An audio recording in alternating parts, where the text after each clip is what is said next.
This episode is powered by Tech.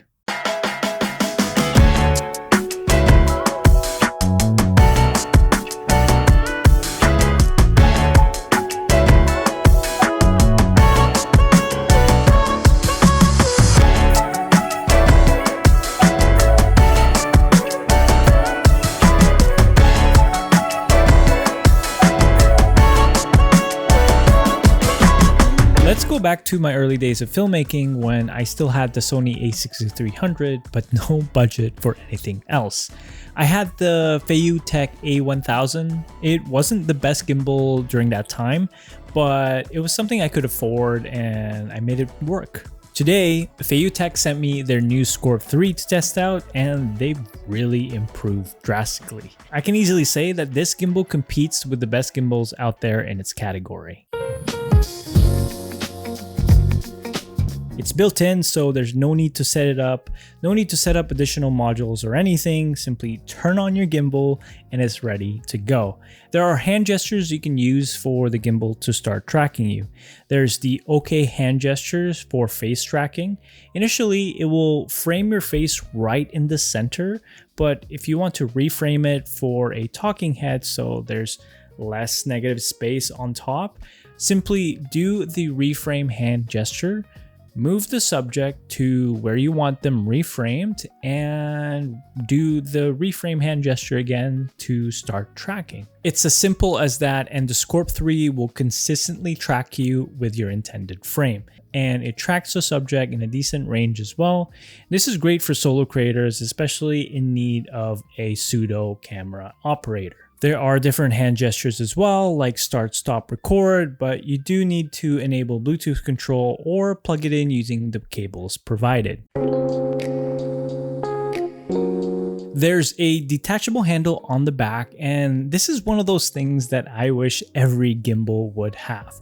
For the DJI RS gimbals, you'd have to buy it separately, but with the Scorp 3, it's literally built in. It's not only just a handle, but your controls are here too, which means you can attach the gimbal on a vehicle or a difficult angle, and you can still control it with the detachable handle. There's a touchscreen on here and it's smooth. All your settings are here if you need to change it. It has decent range and reliable connection if you use it as a remote control. As with most gimbals, we can adjust the joystick speed so you have smoother or faster movement as you need it. And if you do detach the handle, you can cover the port with a rubber cover so it looks sleek and also protects the ports from elements like water or dust.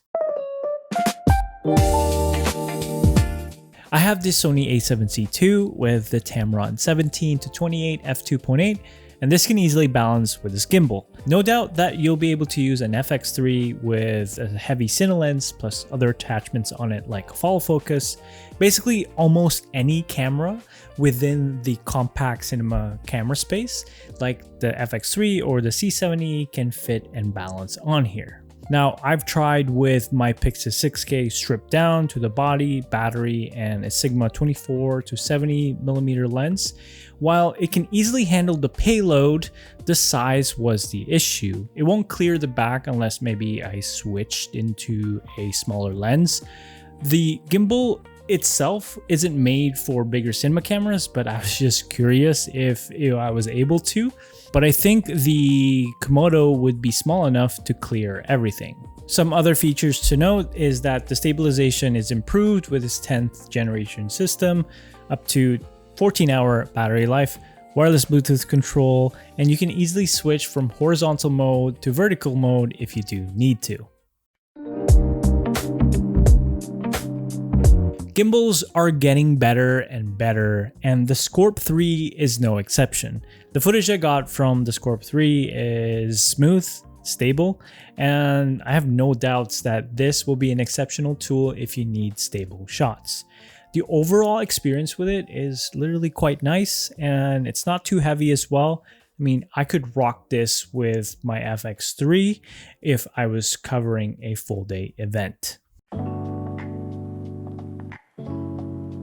For my setup, I usually don't tinker much with the settings. Sometimes I change the speed and the torque of the motors, but the Scorp 3 was actually perfect to my liking, so all my settings with the Scorp 3 are just out of the box. It's simple enough to balance because you have locking mechanisms, and the plate has a micro adjuster so you can fine-tune the balance quite easily. Here's a quick tutorial on how to balance your setup with the Scorp 3.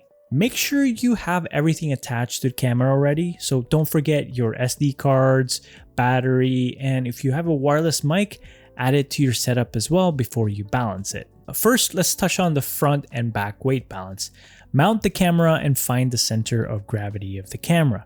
Use the micro adjuster to fine-tune the balance, and once it stops moving, we'll balance the top and bottom weight. If this is moving forward, that means it's top heavy, so we have to bring it down or vice versa. Once that axis is done, lock it and we'll move on to the side-to-side weight. Shift it so it stops, unlock the other axis, and see if it's fully balanced. It should be stopping at every angle you put it into.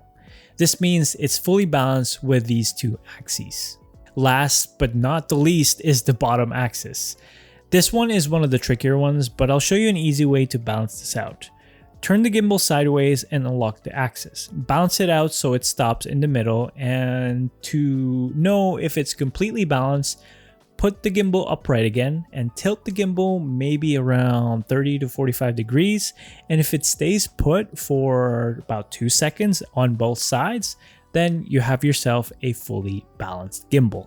Turn on the gimbal and then auto-tune the motors and you should be good with this setup. A little reminder though, that if you add stuff into your setup or change lenses in between shoots, you need to rebalance again. Anything that shifts the weight ever so slightly, you need to rebalance. But I'm often not really following this rule because I open the camera screen of my camera so I can tilt it the way I need it to tilt, and the motors of the Scorp 3 are strong enough to handle these. But note that this will put a bit more stress on the motors because it is technically not balanced, but know that the Scorp 3 will still function if you do this.